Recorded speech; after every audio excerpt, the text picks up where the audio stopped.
এক একজন এক একটা ভাষায় বলে, তো এই জন্য সবার কথা শুনতে ভালো লাগে।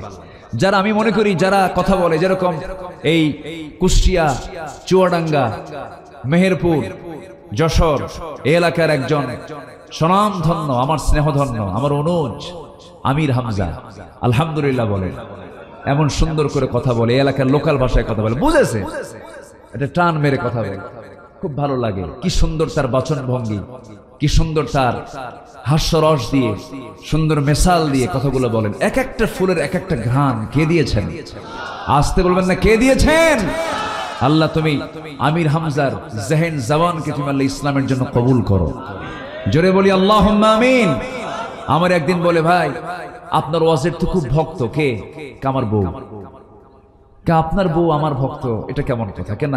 বলে যে আপনার ভাষা, আপনার বাচন ভঙ্গি, আপনার ভাষার শব্দগুলো অত্যন্ত স্পষ্ট সুন্দর, আমার তো এত সুন্দর হয় না। তা আমি বললাম আপনার সৌন্দর্য আলাদা, তবে হ্যাঁ আমির হামজার কথার সৌন্দর্য হচ্ছে তার মাতৃভাষা, জন্মস্থানের ভাষা দিয়ে, এটাই তার সৌন্দর্য বৃদ্ধি করে দিয়েছে। বলি আলহামদুলিল্লাহ। এক একটা ফুলের এক একটা ঘ্রাণ। আমার নবীজি হিজরতের রাতে লুকোচুরি করে বের হচ্ছেন। একজন বিশ্ব নবী আড়াল হয়ে বের হচ্ছেন। কেন? তিনি কি চুরি করছিলেন? ডাকাতি করছিলেন? কারো ঘরে আগুন লাগাইছিলেন? না, বের হলেন একাকী, তাও লুকোচুরি করে। সামনে অস্ত্রে শস্ত্রে সজ্জিত আবু জেহেলের সন্ত্রাসী বাহিনী সামনে দাঁড়ানো। আমার নবীজি বের হচ্ছেন, আলীকে ডাক দিয়ে বলছেন, আলী তুমি আমার বিছানায় থাকবা। কেন? এটার কারণ কিন্তু অনেকের কাছে স্পষ্ট নয়। কারণটা কি? কেন তার বিছানায় আলীকে রাসূল রেখে যাচ্ছেন? এর কারণ কি জানেন? এর কারণ হলো, আলী খাতা কলম নাও, এই মক্কার কুরাইশদের কিছু আমানত, কিছু টাকা পয়সা আমাকে ব্যাংক মনে করে, আমাকে আল আমিন মনে করে, আমাকে সত্যবাদী মনে করে, এদের কিছু টাকা পয়সা আমার কাছে এরা গচ্ছিত রেখেছিল। আমি এদেরকে যদি না বুঝাইয়া দিয়ে যাই, আমার নামটা উল্টা হয়ে যাবে, আল আমিন আর থাকবে না। আমাকে তারা প্রতারক মনে করবে, ধোঁকাবাজ মনে করবে। অতএব আমি চলে যাচ্ছি, আমার শত্রুদের সম্পদ আগামীকাল সকাল হলেই আমানত মনে করে সবার হাতে হাতে পৌঁছায় দিবা। একটু আসতে বলি সুবহানাল্লাহ। কি চরিত্র! শত্রুদের সম্পদ রাসূল নিয়ে যাচ্ছেন না ফেরত দিয়ে যাচ্ছেন? এর নাম হচ্ছে সত্যবাদিতা, আমানতদারিতা।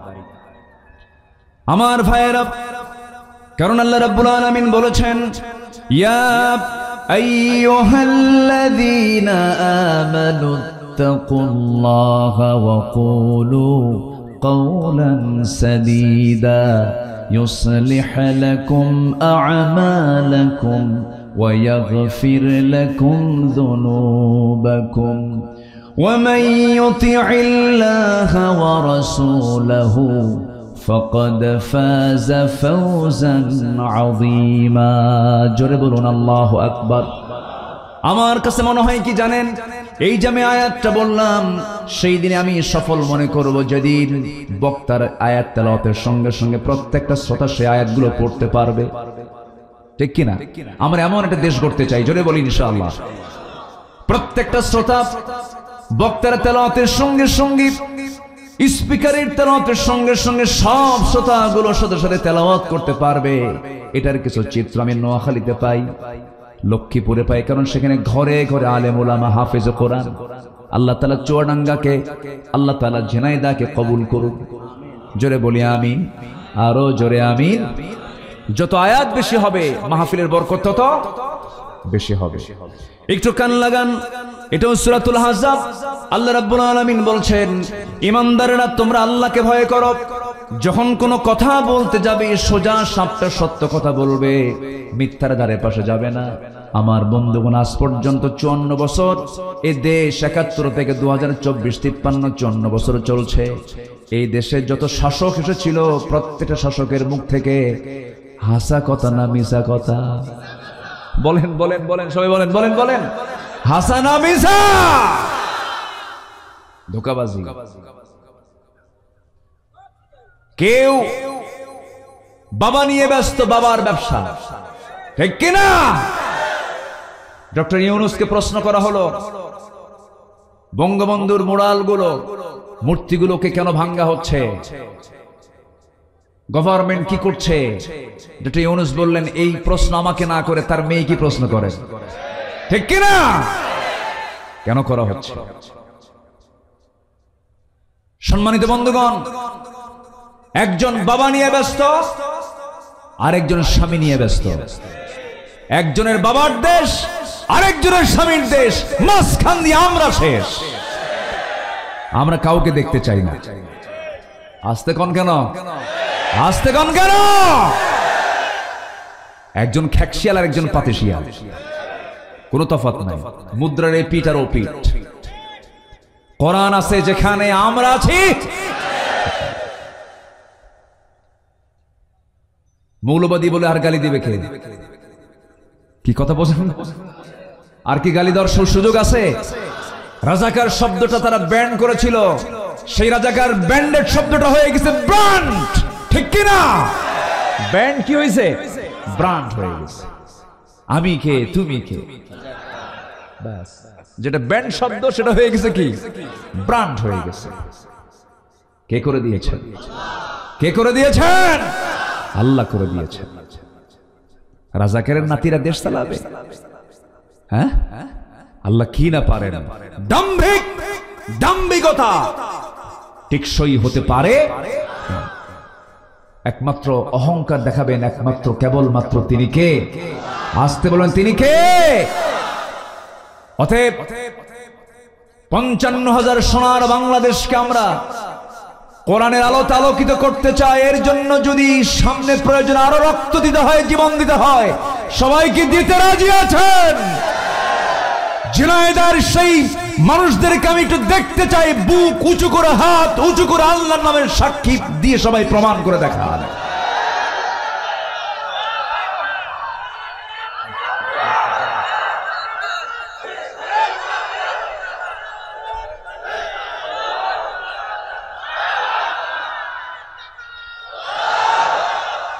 আল্লাহ তুমি সবাইকে কবুল করো, জোরে বলি আমিন, আরো জোরে আমিন। একটা মানুষ এ পর্যন্ত ওঠেন নাই, আমি আল্লাহর শুকরিয়া আদায় করছি, আলহামদুলিল্লাহ।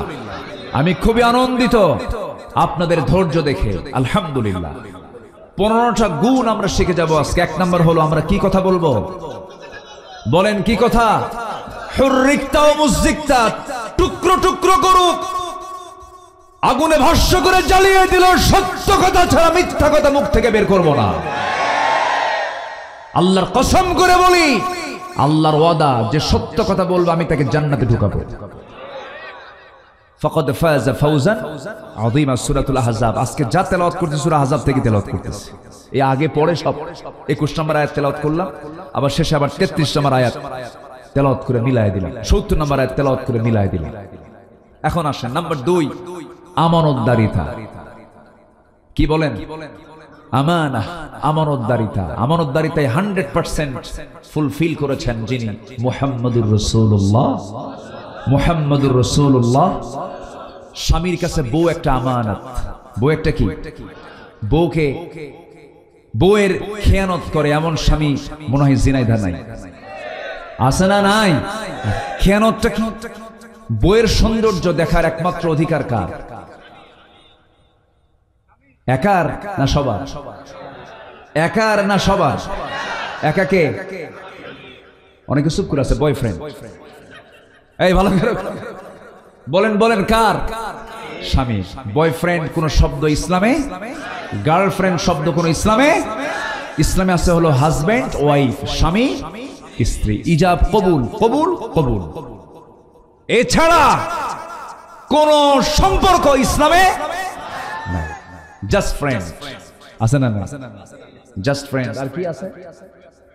হ্যাঁ, বেস্ট ফ্রেন্ড, ক্লাসমেট, বন্ধু, বান্ধবী, কত শব্দ, কত কত কি।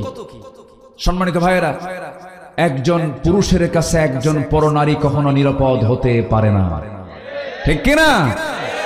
বন্ধু কখনো হতে পারে না। এক সময় তার সঙ্গে তার অবশ্যই দৈহিক সম্পর্ক হবেই, হবেই, হবেই, হবেই, ঠিক কিনা? সারাদিন যদি আপনি সিগালকে ডাক দেন, সিগাল মুরগি খাইও না, সিগাল কি মুরগি না খেয়ে থাকবে? সিগালের খাবার কি? ও খাবেই। ওকে আপনি না বলে পারবেন না। তাহলে বউ হচ্ছে স্বামীর কাছে আমানত। বউ দেখবে একজন, কিন্তু কিছু কিছু লোক আছে বউ ধরেন ম্যারেজ ডে পালন করে, আছে না? ম্যারেজ ডে পালন করে, আবার ঈদের দিন, বিশেষ দিন, বৈশাখ, তারপরে 31st নাইট, 14ই ফেব্রুয়ারি, আরো কত কি। এই সমস্ত দিন যখন আসে তখন বউটাকে নিয়ে সুন্দর করে আগে হুন্ডাই তোলে। হুন্ডা হচ্ছে R15 নাকি গাই যুবকরা কত কও? R15। তো ওটার সিট, যে ড্রাইভিং সিটটা হলো উপরে না নিচে? দেখছেন, সব জানেন, আমি আর কি করব। আচ্ছা, প্যাসেঞ্জার সিটটা হলো উপরে, মানে ড্রাইভার হলো নিচতলা আর প্যাসেঞ্জার হলো উপরতলা। উপরতলা দেওয়ার উদ্দেশ্য হলো উপরতলায় বউ, নিচতলায় স্বামী। উপরতলায় বউটাকে নিয়ে গোটা ঝিনাইদা করে, আর যাকেই দেখে তাকিয়ে বলে, দেখো তো বউটা কেমন। এটা তো আমানত রক্ষা, তাই না?